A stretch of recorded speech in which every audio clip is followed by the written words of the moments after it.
Are you happy this morning? Dala ko na kasi naririnig. Magandang umaga po. So isang kagalakan pong muli na tayo po ay magkakasama. So yung ating tatalakayin, ano ko ba sasabihin to? Parang continuation po doon sa nakaraan nating pinag-usapan. So gaya po na madalas na sinasabi ng ating pastor, hindi po natin ito mamadaliin. Kasi kinausap ko si Kuya AJ kanina, kung ito'y papayag lamang, sigurado magiging maginhawa ang aming pamumuhay. Pero dahil hindi pa siya pumapayag, unti-untiin muna natin ito kasi ang hirap po talaga mag-isip ng topic. So, habang nag-share si Kuya Angel nung nakaraang Sunday, talagang damang-dama ko yung kanyang pinagdadaanan kasi parang pinagdadaanan ko rin niya. So, yung una nating tinapik nung nakaraang pag-aaral natin, Nehemiah chapter 1. So, tinalakay natin dito yung sa unang kapitulo kasi ng Nehemiah, nakita natin dito yung pag-ibig at saka malasakit ni Nehemiah sa kanyang mga kababayan kasi doon sa Nehemiah chapter 1, nakita natin dito nung balitaan si Nehemiah ng kanyang mga kababayan at isa doon yung kanyang kapatid na nagbalik doon sa Huda. So, binalita kay ni Nehemiah yung kalagayan ng kanyang lungsod, yung Jerusalem, yung kahabag-habag nilang kalagayan. So, dahil doon nagkaroon ng desire si Nehemiah nagkaroon siya ng kabigatan na magawa ng solusyon yung kanilang sitwasyon. So, doon sa nakaraang pagtatalakay natin, nagkaroon si Nehemiah sa pinag-aralan natin na nanalangin si Nehemiah yung kanyang pagiging broken o kayang pagiging durog sa harapan ng Panginoon, yun yung nagbigay sa kanya ng desire na muling itayo yung Jerusalem. Kaya nga sabi dun sa pag-aaral natin noong nakaraang linggo, siguro kung may matututunan tayo, unless na tayo ay mabroken sa harapan ng Panginoon, ibig sabihin, magkaroon ng pagkadurog, doon pa lamang masisimulang muli na tayo ay mabuo ng Panginoon. Kasi hanggat hindi tayo nadudurog sa harapan ng Panginoon, hindi naman tayo talagang lalapit sa Kanya para humingi ng tulong. Siguro yun yung isa sa mga natutunan ko nung nakaraang linggo. So, hindi tayo lalapit at harap sa Panginoon unless na mabuo muna niya tayo. So, naintindihan po ba?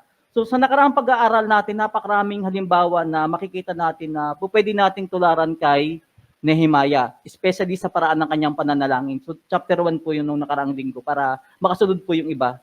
So, dun sa chapter 1, kinilala niya ni Nehemiah ang katangian ng Diyos at dahil doon, nagpuri siya at sumamba sa Panginoon. Kasi yun naman talaga ang una dapat na kilala natin yung Diyos na nilalapitan natin. Nang sa ganun, yung tiwala natin at yung ating pananalig sa Kanya, doon palang magsisimula. Kasi hindi naman tayo lalapit sa sa isang tao o sa Diyos kung hindi naman natin siya pinagkakatiwalaan at hindi natin siya kilala.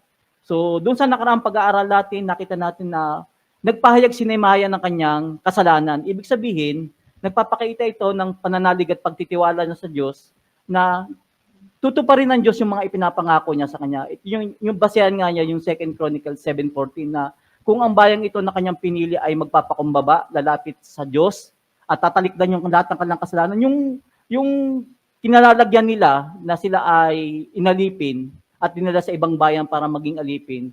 Sabi ni Nehemiah, ito yung pangako ng Diyos, na kung kami ay magpapahayag ng aming kasalanan, ibibigay ng Diyos sa amin yung dati naming kalalagayan. So ito yung napag-aralan natin noong nakaraang linggo. So nakita rin natin na ipinanalangin ni Nehemiah yung kanyang kapwa, hindi lamang yung kanyang sarili. Napakahalaga kasi noon kasi nga sa pagiging intercessor niya sa Panginoon, ibinilang niya yung kanyang sarili, bagamat hindi naman sa yung nagkasala noon, yung mga magulang niya. In fact, sabi ko nga sa inyo, daang libong taon na nakakaraan, matapos na sila ay bihagin. So, ibig sabihin, kung kasalanan lang ang pag-uusapan, labas na rin si Nehemiah kasi anak na siya ng mga apo na siya ng mga nagkasala sa Diyos, yung mga sumuway. Pero dahil nga si Nehemiah parang nakikipag-intercessor sa Panginoon, yung kasalanan ng kanyang mga magulang, isinama niya na yung sarili niya na iningi niya ng tawad. So nasusundan. So dahil doon, siya ay naging mapanalanginin, kinilala ang Diyos sa lahat ng nangyayari. At dagdag pa rito, nakita natin doon sa huling pag-aaral natin na hindi siya kumikilos ng hindi nananalangin at hindi naman siya nananalangin ng hindi kumikilos. Ito yung nakakalungkot karamihan sa mga Kristiyano ngayon. May mga Kristiyano na prayerful naman, pero after manalangin, wala nang ginagawang aksyon. Meron namang mga Kristiyano na sige aksyon ng aksyon, pero hindi na siya umaasa sa tulong at biyaya ng Panginoon. Pero makita natin doon sa nakaraang pag-aaral natin, itong si Nehemiah, hindi siya kumikilos ng hindi nananalangin at hindi siya nananalangin na hindi kumikilos. So nasusundan. So sa ating pagpapatuloy ng aklat ni Nehemiah, titingnan natin ngayon kung paano tinugon ng Diyos yung panalangin niya sa chapter 1. So ito na yun. So para sa dagdag nating kaalaman, para mas maintindihan natin yung story ni Nehemiah, maraming mga dalubhasa daw po sa Biblia ang naniniwala na itong si Artaherjes o si King Artaherjes na kanyang pinaglilingkuran bilang tagapagsilbi ng alak ay, sabi nga rito, ito rin yung nag-utos na pigilin ang mga unang Hudyo na nagtangkang ipagawa yung Jerusalem, yung mga pader ng Jerusalem. Makikita po natin yan sa Esdra chapter 4, verse 8 to 23. Babasahin ko na lamang po, kung meron kayong mga Biblia, sumunod na lamang po kayo. Esdra chapter 4, verse 8 to 23. Sabi po rito, ito yung sulat ni Rehum, isa sa mga pinuno ng Samaria. Sabi rito, si Rehum na pinuno at kalihim na si Simsam ay sumulat ng ganito laban sa Jerusalem at ipinadala kay Artaherjes. Sa verse 9, mula sa mataas na pinunong si Rehum at kalihim na si Simsai sa kanilang mga kasama, mga hukom, mga komisyonado, mga tagapamahala, pinakapuno, mga taga-Persya, mga tauhan ni Erek, mga taga-Babylonia, mga tauhan ni Susa o mga taga-Elam, at iba pang mga taong itatapon na makapangyarihan at kilalang si Asnapar sa Samaria at sa iba pang lalawigan sa dakong ito ng Euphrates. Bumabati po kami sa inyo, mahal na Haring Artaherjes. Buong galang po namin ipinagbibigay alam sa inyo na nasa Jerusalem na ang mga Hudyong pinaalis niyo riyan. Ngayon po ay tinatayo na nilang muli ang mapagimagsik at makasalanang lungsod ng Jerusalem. Inaayos na nila ang mga pundasyon at malapit nang mayari ang mga pader. Sa verse 13, dapat malaman ng mahal na hari na kapag nayari na ang lungsod at napaligiran na ng pader, hindi na sila magbabayad ng anumang buwis.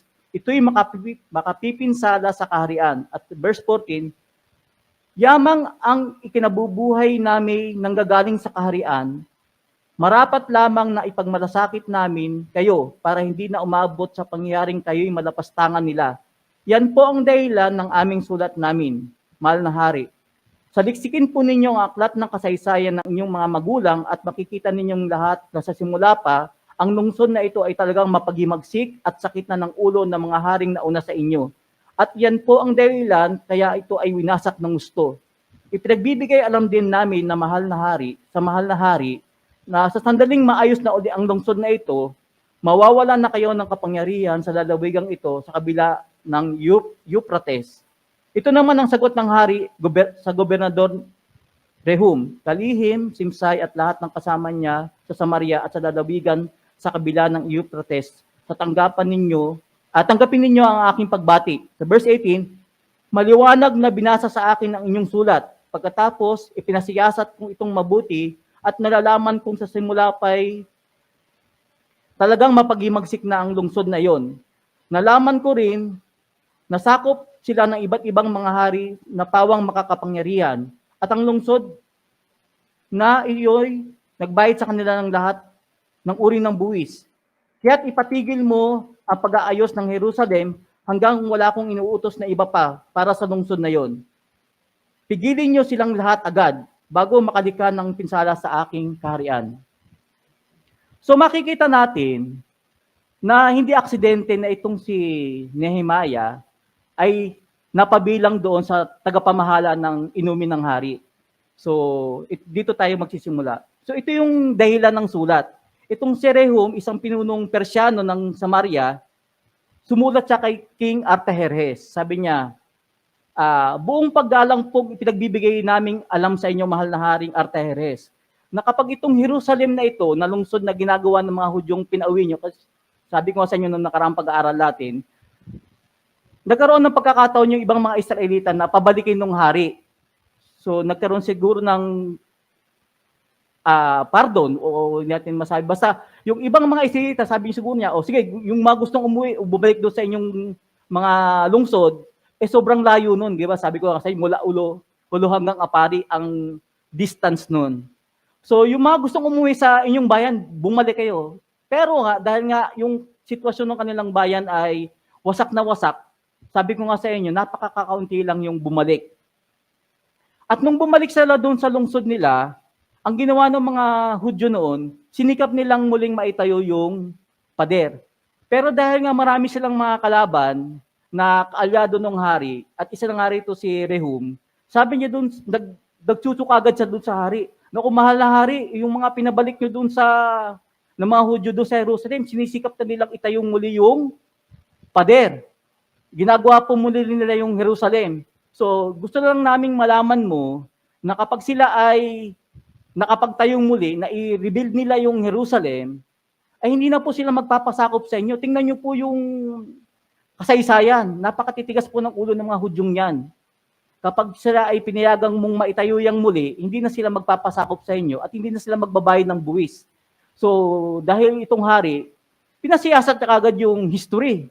At nakita niya na itong ang mga Hudyong ito, sa sobrang dami na nung sumakop sa kanilang lugar, ganon nga ang nangyayari. So sabi niya, sige, patigil ka agad yan. Huwag paintulutan yan hanggat wala akong ibinibigay na panibagong utos regarding dyan. So, noong pa man, sinisikap na ng mga Hudyo na itayong muli nila yung Jerusalem. Kaya nga sabi ko sa inyo dati pa, napakahalaga sa mga Hudyo yung Jerusalem kasi doon sila nakikipag-ugnayan sa Panginoon. At dahil lamang naputol yon dahil sa kanilang katigasan ng ulo. So dito magsisimula yung ating tatalakayin sa verse 2.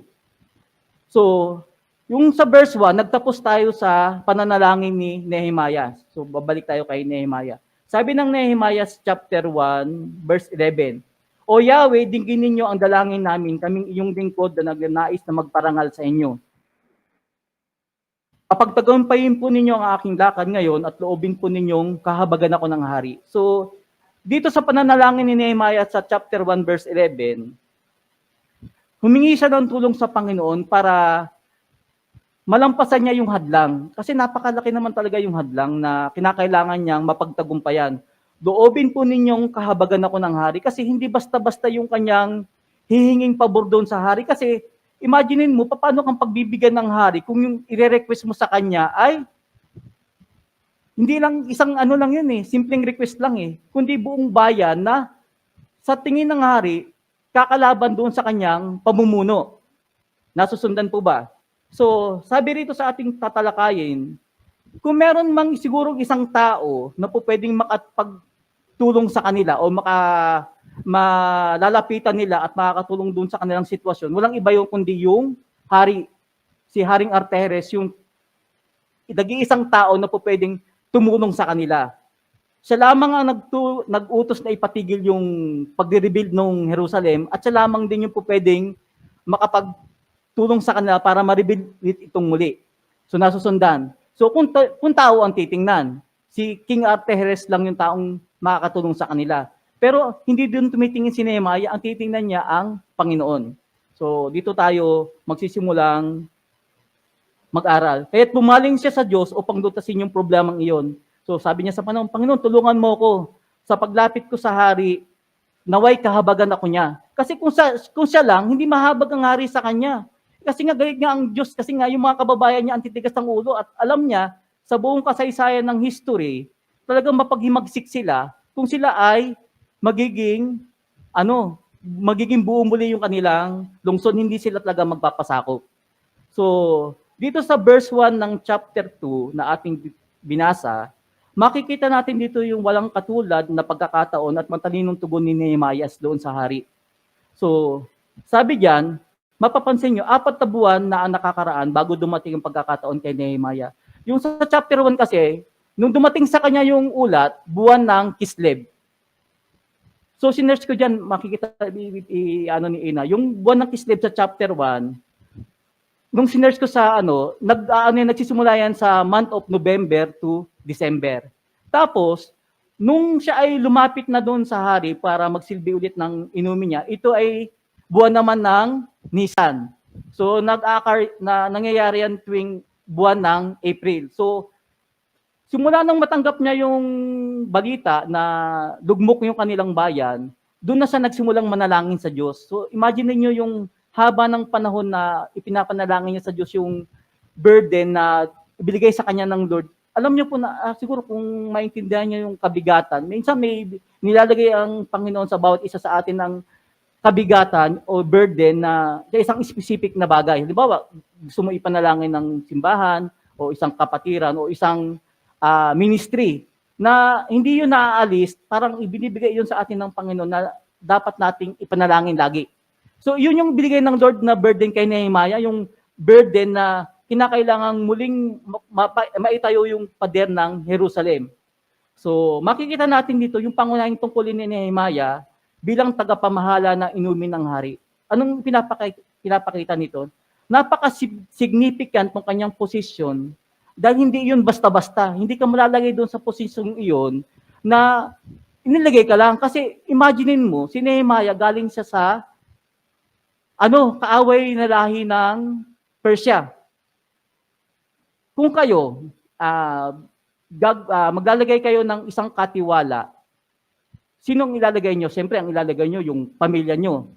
Kasi tiwala ka na kahit anong mangyari, hindi ka niyan tatraydo rin, hindi ka niyan babalik ta rin, hindi ka niyan lulukuhin. Kasi nga, bloody sticker na note. Ito, madas ko kasi sasabi sa kahit anong mangyari, ang ilalagay mo dyan yung mapagkakatiwalaang tao.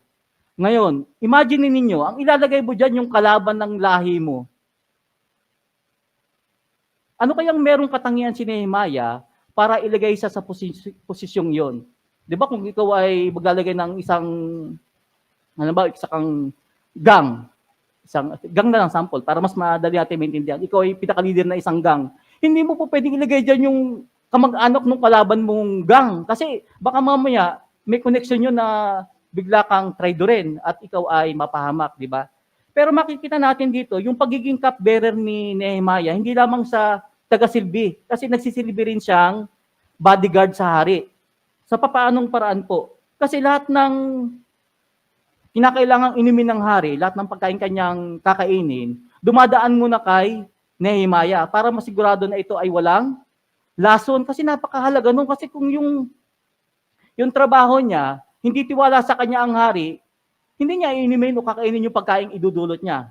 So sinisigurado niya na walang makapagnalason sa inumin o pagkain ng hari. Ngayon, bilang tagapamahala ng hari, ang primary duty ni Nehemiah, siya yung pipili ng kakainin at saka iinumin ng hari. Tapos, ipapakita niya ito sa hari na para makasigurado yung hari na lahat ng kakainin niya at iinumin niya ay walang lason. So, diba napakagandang trabaho no? Siya muna yung nag-i-enjoy una, bago yung hari, kumbaga mabusog na siya, bago pa makain ng hari. Kasi, halimbawa, na-imagine ko nga habang pinag-aaralan ko to, halimbawa sa isang buong fried chicken, kinain ko yung pakpak, pasensya na po kayo mahal na hari, baka nasa pitso yung lason. Di kinain niya ang pitso. Wait muna mahal na hari, baka nasa hita. Naubos na siguro yung kalahati nung manok, bago niya isinerve sa, yan, safe na po mahal na hari. O di ba, napakagandang trabaho. Hindi lang basta-basta fried chicken yun. Siguro, talagang pinaka-the best fried chicken sa buong kaharian. Nung iinumin pa niya, alam po, mahal na hari. Bago muna kayo uminom, titigman ko muna ito, kasi ako'y nabibulunan na rin. Ibigay ang pinaka-best na wine. Hindi po pwedeng isang sip-sip lang. Baka nasa gitna yung halos nauubos siya, nakalata na yung hari. Teka lang, mauubos na ata yung wine. Panibago na lang baso, mahal na hari, para makasigurado po tayo na malinis. O di ba, napaka nung trabaho niya. Bago pa ma-enjoy nung hari yung mga pagkain, siya muna ang unang nag-enjoy, kaya hindi basta-basta yung kanyang tungkulin. So, napaka-blessed naman ito si Nehemiah. Kasi halos lahat dumadaan sa kanya yung inumin at saka mga pagkain para makatiyak na ito ay walang lason. So, dahil doon sa kanyang trabaho, gusto kong bigyan kayo ng idea. ito yung nagbigay kay Nehemiah ng frequent access sa hari. Ibig sabihin, dahil sa kanyang madalas nakatabi yung hari, naging potentially siyang maimpluwensyang tao. Kasi hindi basta-basta talaga, kasi kahit man tayo, di ba, sa bahay natin, sino ba yung ipapatira mo sa bahay mo? Siyempre, yung taong mapagkakatiwalaan mo. So, alam nyo po, hindi basta-basta yung mapunta ka doon, mapili ka at mapabilang sa mga naglilingkod sa hari. Dahil una, bilang tagapamahala ng hari, dapat tapat ka. Hindi ka basta pipiliin doon na, ay, oo, tapat ka nga, pero yung nakaka-impress ba yung attitude mo, yung character mo, na yung hari magtitiwala sa iyo ng lubusan. 'Di ba? Sabi ko nga sa inyo, hindi maging madali 'yon. Kasi nga, kapag bumalimbing yung isa sa mga tagapamahala ng hari, yung assassination, yung pagpaplat ng pagbagsak ng hari, magiging madali para doon sa kanyang mga kalaban. Ako nakakapanood ako ng yung mga tungkol sa mga kings. Ang isa sa mga kinakabagsak ng mga hari, kung yung kanyang assistant o yung kanyang tagapamahala biglang bumaliktad at kumampi doon sa kalaban. So nagplot sila ng assassination para doon sa hari. Pero itong hari, para ikaw ay ilagay doon, nakalaban ka, na binihag ka, o pwedeng may ka nga doon, grudge ka kasi inapi yung kababayan mo, di ba? Pero itong si Nehemiah, makikita natin yung kanyang karakter. Kaya nga bigla ko naalala si Joseph, di ba? Bagamat si Joseph, yung kapatid, yung anak ko, ni Jacob. si Joseph kasi, nagsimula sa pagiging alipin. Pero dahil napakahusay niya magtrabaho, naging mahusay sa kanyang excellent siya, naging pangalawa sa pinakamataas na pinuno ng Egypt. So hindi imposible na kahit na ikaw ay nasa ganyang kalalagayan, kung pagbubutihan mo yung ginagawa mo, sabi ko nga sa inyo kanina, sa lahat ng bagay excellent yung ginagawa natin, hindi darating ang panahon na itataas tayo ng Panginoon. Bagamat, siyempre, tayo ay tagasilbi, pero tagapagsilbi ka ng hari, hindi yung tagapagsilbi ka ng tagapagsilbi. Napakahirap namang kalagayan, gaya ng pinag-aralan natin ng mga una, di po ba? So bilang tagapagsilbi ng hari, responsable siya sa pagpili ng lahat ng halos iinumin at kakainin ng hari na lahat ng buong nasa palasyo ay mag-e-enjoy. Ibig kong sabihin sa inyo kanina pa, kung may unang nag-e-enjoy, siya yun. Kasi nga, daraan lahat sa kanya, hindi po pwedeng hindi dadaan sa kanila, namamahala. So bilang tagapamahala, isa din siya sa pinagkakatiwalaan tagapayo ng hari. Dahil lagi siyang kasama ng hari at pinagkakatiwalaan, madalas nahihingi yung kanyang opinion, yung kanyang pananaw sa mga iba't ibang mga bagay. So, andun yung kanyang, sabi ko nga sa inyo, impluwensya. Ganun siya napalapit sa hari. Kaya nga sabi ko, kung natin dito, isa sa mga kanang kamay ng hari na pinagkakatiwalaan. So, dito sa chapter 2 na ating pag-aaralan, sa Nehemiah chapter 2, nang panahon yon, ako ay namamahala sa inumin ng hari, isang araw sa buwan ng Nisan, ikadalawampung taon na paghahari ni Artajerjes. Dinulutan ko siya ng inuming alak. Alam nyo po, mapapansin natin dito sa chapter 2 verse 1, bakit binigyan dito yung specific date ng event bago nangyari yung pinag-aaralan natin? Bakit kaya sa inyong palagay, napakahalaga sa Diyos na malaman natin yung petsa kung kailan ito nangyari? Kasi di ba, kasi hindi naman ito ilalagay yung date na ito nang walang reason. Mahalaga kasi yung date, especially nung mga unang panahon, bakit mahalaga yon? So sabi rito, bakit kailangan pang itala o isulat ang petsa ng pagkakataong yun na nagdulot si Nehemiah sa hari? Kasi noong una, iniligay kung kailan niya natanggap yung balita, buwan ng Kislev. Tapos yung pangalawa, buwan naman ng Nisan sa ikadalawampung taon na paghahari ni Artajerjes. Sabi ng mga Bible scholar, una, gustong ipakita dito yung pananalangin ni Nehemiah na nanalangin muna si Nehemiah na napakahabang panahon, halos 4 na buwan, bago siya lumapit sa hari. Bagamat, siyempre, lagi naman siya nandoon sa hari. Siguro bago siya magtapat sa hari, bago niya sabihin yung kanyang gustong mangyari. So, hindi yung natanggap niya kagad yung balita na wasak yung Jerusalem, punta kagad siya sa hari. Parang, i-explain ko sa inyo pa mamaya. Siguro sa 4 na buwan na yon, sabi ko nga sa inyo, kapag may nilalagay na burden ang Panginoon sa buhay natin o sa puso natin, siguro ang isang naisip kong dahilan na pwedeng ipinagpipray ni Nehemiah, Panginoon, pwede niyo po bang tanggalin sa puso ko yung desire Pwede niyo po bang alisin dito sa puso ko yung kabigatan na muli kong maitayo yung Jerusalem kasi hindi naman talaga ganun kadali.